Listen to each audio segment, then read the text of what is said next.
Me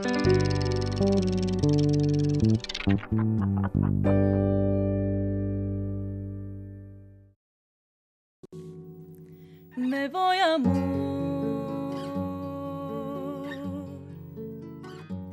si soy motivo para el olvido. Y así, como un monje enamorado de la luna, así, como un árbol enamorado de la cuna, me llamo a silencio en el labio de la orilla de la vega de tus ojos, dulce Galilea. Me gustaba jugar al fútbol, era muy vago, pero más o menos me la rebuscaba, pero... ¿En qué puesto? Centroja. Muy de hablar y de poco correr. Cuidado con el perro. Lunes a viernes a la medianoche por Canal 30 de la TDA.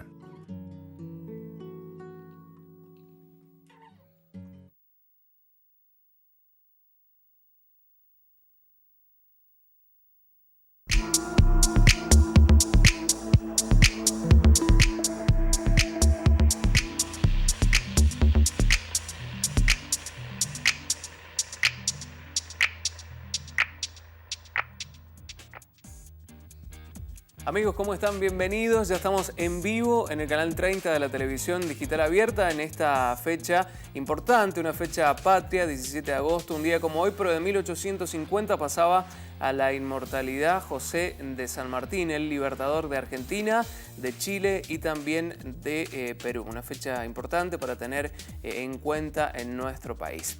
Tenemos mucha información para compartir con ustedes, además de recordarles el aniversario del fallecimiento del general José de San Martín. Vamos a hablar de economía también. Ya está con nosotros el economista de la Fundación Ideal, además de otros temas que han sido relevantes en los medios de comunicación en esta jornada. Arrancamos como siempre con los títulos. Hoy se sabrá si Rojas sigue detenida en su casa. Al mediodía está fijada la audiencia en la que la titular del primer juzgado de garantías, Cristina Pietrasanta, deberá atender el pedido de revocación de la domiciliaria a la líder de la Tupac Amaru en nuestra provincia, Nélida Rojas, que hizo, recordemos, la fiscal Gabriela Chávez la semana pasada. Mientras tanto, en Jujuy la justicia decidió otorgarle la prisión domiciliaria a la líder nacional de la Tupac Amaru, Milagro Sala. En el ámbito departamental nos vamos al este de la provincia de Mendoza y hablamos de Santa Rosa porque surge una polémica ordenanza a favor de cargos hereditarios. El Consejo Deliberante de Santa Rosa aprobó un proyecto de ordenanza que ha despertado polémica y el rechazo por parte del Ejecutivo. Los concejales quieren que en caso de jubilación o fallecimiento de un empleado municipal, la comuna garantice para algunos de sus familiares directos un puesto de trabajo dentro de la planta de personal. Desde el Ejecutivo tildan de inconstitucional la norma y aunque ya fue vetada por la intendenta Norma Trigo, el Consejo analiza insistir con su sanción. La jubilación mínima sube a 7.246 pesos. Mientras la Cámara Electoral realiza el recuento definitivo de votos que dejó las PASO, el gobierno largó el primer anuncio de impacto, aumento de jubilaciones y también asignaciones universales por hijo. El aumento empezará a correr a partir de septiembre, según anunció Marcos Peña, será del 13.32% y está por encima de la inflación. También actualizaron, como les contaba, la asignación universal por hijo a 1.412 pesos. Bienvenidos nuevamente, recuerden que estamos también en www.unidiversidad.com.ar, allí están todos los medios de la Universidad Nacional de Cuyo, esa es la plataforma digital de medios y también tenemos presencia en las redes sociales, en Facebook, señalo.tv y también estamos en Twitter, senalutv. Vamos a arrancar el desarrollo informativo de esta jornada hablando de la Tupac Amaru, pero en la provincia de Mendoza, porque la líder de la Tupac en nuestra provincia, Nélida Rojas, hoy en estos momentos se está llevando a cabo la audiencia justamente para saber si sigue con prisión domiciliaria o regresa a la prisión. Mientras tanto, en el ámbito nacional de la información, justamente en Jujuy, la justicia decidió otorgarle ya la prisión domiciliaria a la líder nacional de la Tupac Amaru, Milagros Sala. Eso es lo que sucede en Jujuy. Bueno, en Mendoza se está evaluando esta situación en estos momentos y recordemos que la titular del primer juzgado de garantías, Cristina Pietrasanta, deberá atender el pedido de revocación de la domiciliaria de Rojas que hizo la fiscal Gabriela Chávez la semana pasada, ¿no? Eso es lo que se está evaluando en estos momentos. Sin embargo, ese trámite podría demorarse porque antes de esa audiencia la jueza tendrá que responder la recusación que le hizo a ella Alfredo Guevara, el defensor de la militante social kirchnerista. El letrado ha recusado a la magistrada por considerar que hay temor de parcialidad sobre su actuación en el caso. Para Guevara, Pietrasanta debe abstenerse porque ya resolvió en la situación procesal de la imputada, lo hizo al dictarle la prisión preventiva y es eso lo que está planteando justamente la defensa de Nélida Rojas en la provincia de Mendoza. En los pasillos del Palacio Judicial entienden que Guevara lo que está haciendo es demorar justamente la causa en estos momentos allí en tribunales. Seguramente vamos a tener novedades si le otorgan la prisión domiciliaria o si sigue en prisión domiciliaria en realidad la titular de la Tupac Amaru en la provincia de Mendoza o tiene que ir a prisión según lo que determine la justicia. Lo vamos a actualizar en la edición central de Unidiversidad Noticias a partir de las 21 horas.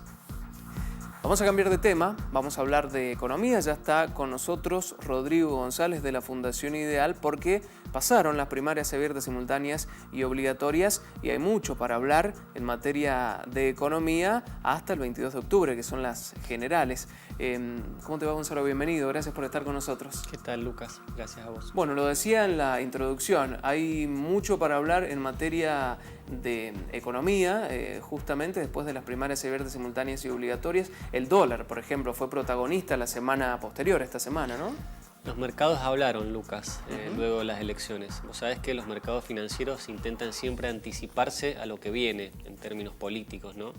Entonces, los mercados financieros estaban descontando un triunfo de Cristina en Buenos Aires y tal vez más incertidumbre respecto de la fortaleza del gobierno de mantener su programa económico y el resultado de las elecciones han sido bastante simpáticos para los mercados porque lo que pasó después de las elecciones fue que se disminuyó la presión sobre el dólar, bajó el precio del dólar, el Banco Central estaba vendiendo porque había una presión muy grande en el mercado cambiario, esa presión desapareció y él empezó a bajar, aumentaron los bonos de Argentina, eso significa que más inversores están comprando bonos argentinos en el mercado de bonos y aumentaron las acciones de empresas argentinas, lo que también implica un poco de que parecería haber mejores perspectivas respecto del futuro económico de la Argentina.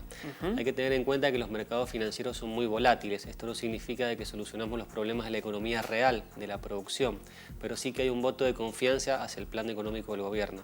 Bien, y ese voto de confianza se traduce en el ámbito internacional, digamos, de la información, porque, bueno, ya hoy, por ejemplo, el titular del Banco Mundial está en estos momentos con el presidente de la República Argentina y muchas empresas han dicho, bueno, hay una victoria de cambiemos del modelo que propone Mauricio Macri en el ámbito nacional en Argentina, entonces piensan o no en invertir. ¿Qué pasa en el mundo? Mira, Argentina tuvo un modelo económico más de economía cerrada en el gobierno anterior, ¿no? Tanto a nivel de exportaciones, trabas a las importaciones, no reconocíamos los fallos de organismos internacionales, teníamos conflictos con los fondos buitres, conflictos con acreedores externos, etc. El nuevo gobierno propone un modelo más amigable para el mundo, de mayor apertura, de mayor coordinación con organismos internacionales, por lo tanto, también como hablan inversores privados, a nivel de gobiernos internacionales también ven con buenos ojos de que se consolide, más allá en este caso del plan económico, que se consolide, digamos, un programa que nos aleje a la economía cerrada, más proteccionista y tal vez más conflictiva a nivel internacional que traíamos antes. Así que también ha sido una noticia celebrada por muchos líderes internacionales. Bien, y lo que se viene en el Congreso, ¿cuál es la discusión en materia de economía en estos meses que quedan hasta octubre?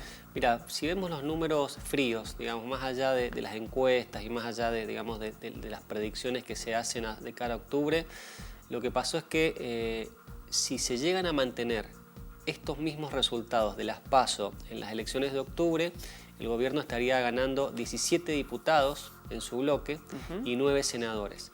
Bien. Aún así tendría minoría parlamentaria y no tendría mayoría para aprobar sus proyectos, que como bien decís, se vienen proyectos pesados, estructurales y que van a ser muy conflictivos y muy polémicos. ¿Cuáles, por ejemplo? Contanos Por algunos. ejemplo, el gobierno pretende realizar una reforma tributaria y una reforma fiscal. Esto implica eliminar impuestos, que en ese caso posiblemente no existan conflictos, pero implica crear nuevos impuestos y cambiarlos por otros, aparte de reducir algunos. También pretende acordar con las provincias un congelamiento del gasto público provincial, un congelamiento en la planta de empleados públicos provinciales o que no crezca más que el crecimiento poblacional, y todas estas cuestiones impactan en los recursos provinciales, en el federalismo fiscal, así que ahí promete ese tema ser muy polémico y los gobernadores y legisladores nacionales van a tener que estudiar la letra chica de estos proyectos porque impactan en las finanzas provinciales. Otro proyecto muy polémico que tiene el gobierno y que pretende promover es la reforma laboral y previsional. Principalmente la reforma laboral. Lo que pretende la reforma laboral es flexibilizar ciertas condiciones de contratación, promover productividad, reducir litigiosidad, y también son temas que impactan sensiblemente en el sector gremial de los trabajadores, ¿no? Sabemos que los gremios ahora están con un paro, todos estos temas prometen también tensiones entre el gobierno y los gremios. Claro. En definitiva, son cuestiones que se van a tratar, cuestiones que van a seguramente tener discursos muy ideologizados de un lado y del otro, y que bueno, vamos a ver cómo se desarrolla. Más en un momento de elecciones, ¿no? Exacto, y más en un momento en el cual no va a tener nadie mayoría en el Congreso, en ninguna Cámara, y vamos a tener que, digamos, tener acuerdos y conciliaciones entre las posturas para poder aprobar un proyecto final que tenga el respaldo mayoritario, por lo menos de los legisladores. Bien, ¿son necesarias estas reformas de acuerdo a tu análisis económico? Son muy necesarias, Lucas. Por supuesto, más allá de que sean necesarias, no significa que la opinión del gobierno tenga que ser aprobada a libro cerrado. Tienen que discutirse y se tienen que ver, digamos, en niveles óptimos, pero tenemos una legislación laboral que está desalineada de muchos vecinos.